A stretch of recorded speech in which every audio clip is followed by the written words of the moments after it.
Hello all, आप सभी का जन आरोग्यम यूट्यूब चैनल पे हार्दिक स्वागत है। आज हम कपालभाति एक शुद्धि क्रिया इसके बारे में थोड़ी सी डिटेल इंफॉर्मेशन लेने वाले हैं। तो उसके लिए सर्वप्रथम बैठक। तो सबसे पहले पद्मासन में बैठना बहुत ही इम्पोर्टेंट है। कॉटन बेडशीट नीचे ले सकते हैं, उस पर पद्मासन में बैठे हैं।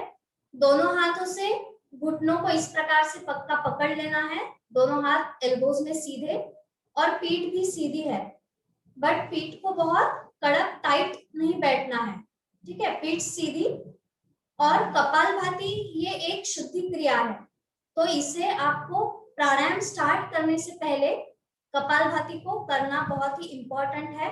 अब कपालभाति करते वक्त कुछ सावधानियां भी लेनी पड़ती है। जैसे कपालभाति करते वक्त हमें कंधों की अनावश्यक हलचल, बहुत अनावश्यक रूप से शोल्डर्स को हिलाना नहीं है, या हमारे चेहरे पे माथे पे शिकंज नहीं होनी चाहिए, और बहुत फोर्सफुली झटके देते हुए हमें कपालभाति का अभ्यास नहीं करना है। तो ये हो गई कुछ कपालभाति की सावधानियां। और कपालभाति करते वक्त बहुत यदि थकान आने तक या बहुत पसीना आने तक भी कपालभाति का अभ्यास, या बहुत देर भी कपालभाति का अभ्यास हमें नहीं करना है। आप सभी लोग ये जरूर ध्यान में रखिए। एक रिदमिक मूवमेंट होनी चाहिए। तो सबसे पहले हम देखते हैं कि कपालभाति सिंपल वे में स्टेप बाय स्टेप हमें कैसे करना है। पद्मासन में बैठे हैं। अब मानो सोचिए कि आपके सामने थोड़े से डिस्टेंस पर एक कैंडल है, ठीक है, और वो कैंडल को हमें बुझाना है। तो हम किस प्रकार से करेंगे? अगर फूंक मारनी है जगह से बिना हिलते हुए, तो हम इस प्रकार से करेंगे, इस प्रकार से करेंगे। तो उसी प्रकार से कपालभाति में करना है। अब जैसे पेट पे हाथ रख के देखिए, हम फूंक को थोड़ा सा और लंबा कर सकते हैं, जैसे इस प्रकार से कर सकते हैं। तो इसमें हमें क्या करना है? फूंक मारनी है, पर हमें वो नाक से करना है। सारी क्रिया नाक से और एक झटके में करनी है। तो अभी देखिए, तो मुंह बंद करते हुए हम किस प्रकार कर सकते हैं?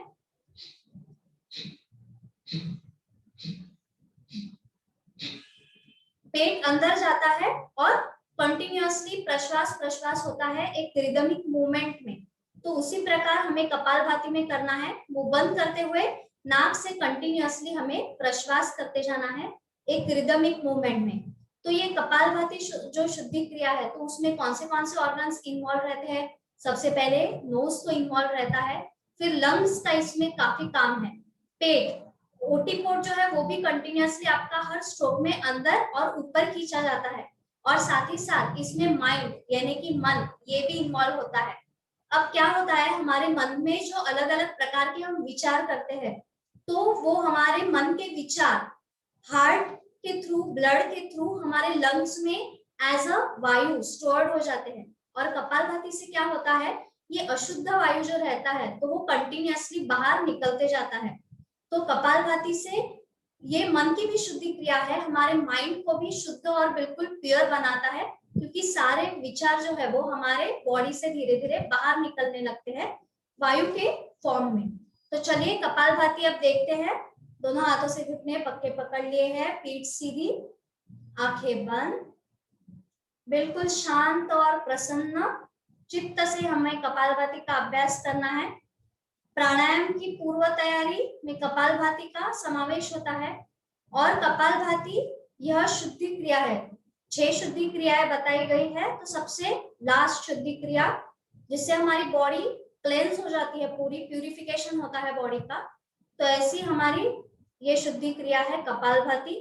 अब कपालभाति में कंटिन्यूअसली एक रिदमिक मूवमेंट में प्रश्वास प्रश्वास करते जाना है, और उसमें ये भी हमें ध्यान में रखना है कि हमारे एनल और यूरिनरी ट्रैक्ट के जो मसल्स है उसे भी मानसिक रूप से हमें कॉन्ट्रैक्ट करते रहना है। तो चलिए सबसे पहले 5 स्ट्रोक्स कपालभाति के लगाते हैं, धीरे धीरे कोशिश करेंगे। तो श्वास को अंदर आने दीजिए और प्रश्वास करते हुए कपालभाति शुरू करेंगे।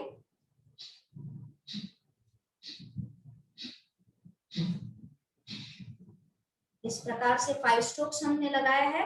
कंटिन्यूअसली प्रश्वास, पूरा मन प्रश्वास में ही लगाया है।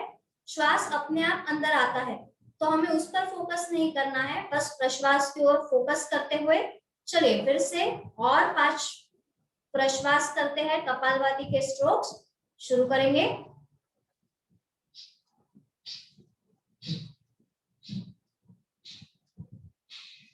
धीरे से रुक जाइए। तो आपने जिस प्रकार से देखा कपालभाति के स्ट्रोक्स हम लगा रहे हैं। अब कपालभाति के स्ट्रोक्स कितने लगाना है, आप लगा सकते हैं मैक्सिमम 120 टू 125 तक।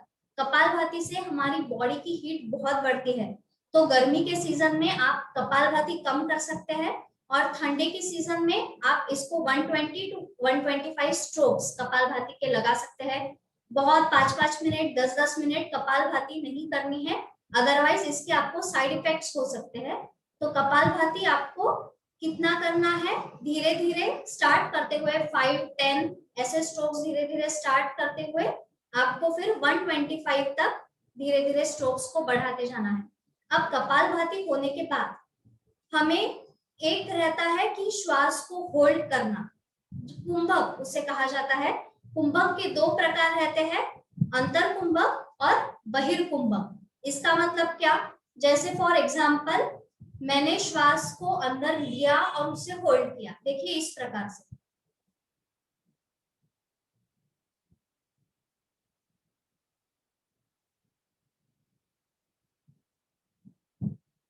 श्वास को मैंने अंदर लिया, उसे होल्ड किया और प्रश्वास किया। तो श्वास को अंदर लेने के बाद होल्ड किया, तो इस प्रक्रिया को कहते हैं अंतर कुंभक। और श्वास को पूरा बाहर छोड़ दिया और फिर होल्ड किया, देखिए इस प्रकार से।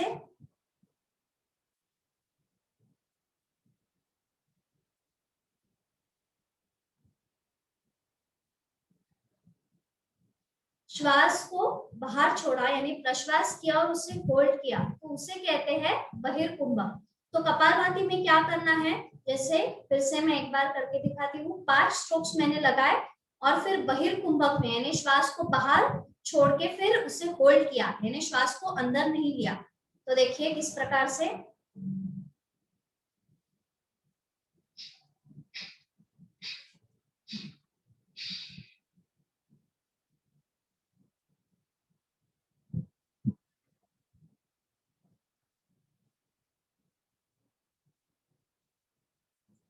फाइव स्ट्रोक्स कपालभाति के लगाए और सबसे आखिरी में मैंने कुंभक किया और फिर धीरे धीरे सभी इंटरनल सिस्टम्स को नॉर्मल जगह पे आ जाने के बाद फिर से श्वास को अंदर आने दिया।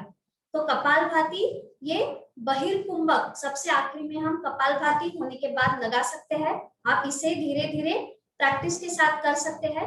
अब कपालभाति करने के बाद ये बहिर्कुंभक जो है वो लगाना थोड़ा सा इजी हो जाता है, क्योंकि जैसे मैंने पहले बताया हमारे लंग्स से जो अशुद्ध वायु रहता है तो वो बाहर निकल जाता है, पेट का भी अशुद्ध वायु बाहर निकल जाता है। तो होल्ड करने की कैपेसिटी कपालभाति के बाद थोड़ी सी बढ़ती है और इसका हमें बहुत प्रेशर भी महसूस नहीं होता है, यानी हम आराम से बहिर्कुंभक में कपालभाति करने के बाद ज्यादा देर रुक सकते हैं।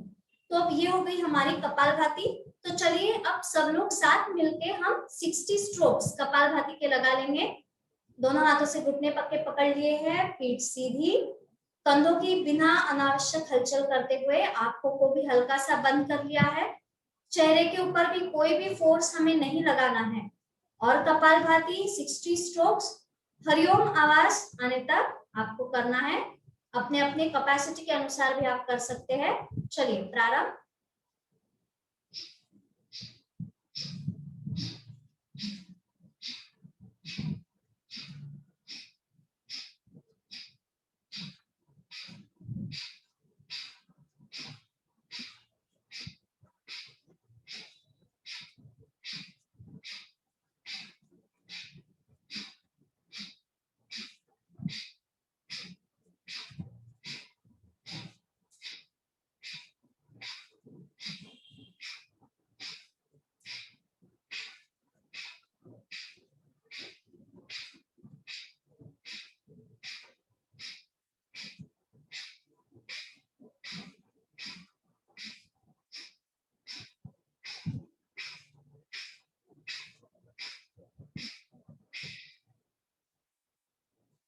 हरिओम।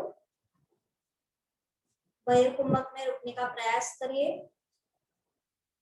पूरा पेट ओटीपोट अंदर खींचा है, थोड़ा सा ऊपर की तरफ, और उसी समय सीना भी हमारा ऊपर आ जाता है। और फिर धीरे धीरे पूरी रेस्पिरेटरी सिस्टम को ढीला छोड़ते हुए श्वास को अपने आप अंदर आने दें। ये कपालभाति में जो हमारी मूवमेंट होती है कि हमारा ओटीपोट अंदर और ऊपर की तरफ खींचा जाता है, सीना भी थोड़ा सा ऊपर आ जाता है, तो वो मूवमेंट की तरफ हमें कंटिन्यूअसली ध्यान देना है। तो ये हो गया हमारा थोड़ा सा कपालभाति का अभ्यास हमने कर लिया। इनिशियली 8 to 10 स्ट्रोक्स हमें करने हैं, फिर धीरे धीरे अभ्यास बढ़ाते हुए 125 स्ट्रोक्स तक कर सकते हैं। अब कपालभाति के यूजेस या बेनिफिट्स क्या होते हैं? तो कपालभाति ये एक शुद्धि क्रिया है, इससे पूरे हमारे बॉडी का और साथ ही साथ माइंड का भी प्यूरिफिकेशन होता है। ये आप जरूर ध्यान में रखिए। मन में हमारे जो भी सारे निगेटिव थॉट्स रहते हैं वो सारे बाहर जाते हुए पॉजिटिविटी हमारे मन मस्तिष्क में आ जाते हैं। और कपालभाति से क्या होता है, ब्लड सर्कुलेशन बहुत इंप्रूव होता है, तो सारे हमारे रोम रोम में जितने भी इम्प्यूरिटीज रहती है तो वो सारे क्लेंस हो जाती है और सारे एक्सक्रीटरी प्रोडक्ट्स बाहर आ जाते हैं। तो इससे हमारी बॉडी भी एकदम प्योर होती है। अब कपालभाति जैसे नाम ही इंडिकेट करता है, कपाल यानी कि माथा और भाति यानी कि चमक, तो इससे क्या होता है, हमारा ब्लड भी कंटिन्यूअसली प्यूरिफाई होता है और हमारे चेहरे के ऊपर, माथे के ऊपर एक अलग सा ग्लो आ जाता है। तो क्लेंजिंग के लिए भी कपालभाति बहुत ही यूजफुल होता है। कपालभाति से हमारा पेट कंटिन्यूअसली अंदर होता है और ओटीपोट को कंटिन्यूअसली एक मूवमेंट रहती है, तो पेट के ऊपर जो एक्स्ट्रा फैट्स है तो वो भी घटने में मदद हो जाती है। तो इस तरह कपालभाति के बहुत सारे लाभ हैं। अब इंटरनली कपालभाति बहुत डीपली बहुत बेनिफिट करती है, तो इससे हमारे डाइजेस्टिव ऑर्गन्स सारे बहुत एकदम स्ट्रांग हो जाते हैं और जो भी हम खाना खाते हैं तो वो एब्जॉर्प्शन का काम सभी डाइजेस्टिव ऑर्गन्स, सभी इंटेस्टाइन हो गए, वो बहुत अच्छे से करते हैं। तो हमारा पूरा ओवरऑल जो इंटरनल सिस्टम्स है वो बहुत सुदृढ़ हो जाती है कपालभाति से। कपालभाति से हीट भी बढ़ती है बॉडी के अंदर की, तो हमें हीट जो रहती है बॉडी के अंदर तो वो बहुत कामों के लिए मदद करती है, तो कपालभाति से उसका भी नियंत्रण अच्छे से हो जाता है। तो इसी प्रकार से कपालभाति हमें बहुत सारे बेनिफिट्स देता है।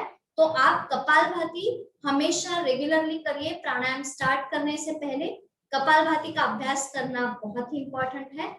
तो चलिए आज के लिए इतना ही, अभी मिलते हैं हम अगले सेशन में। पर हाँ, जाते जाते एक बात आपको फिर से याद दिला दूं कि ये मेरे सारे वीडियोस को आप जरूर लाइक कीजिए, शेयर कीजिए और सब्सक्राइब करिए।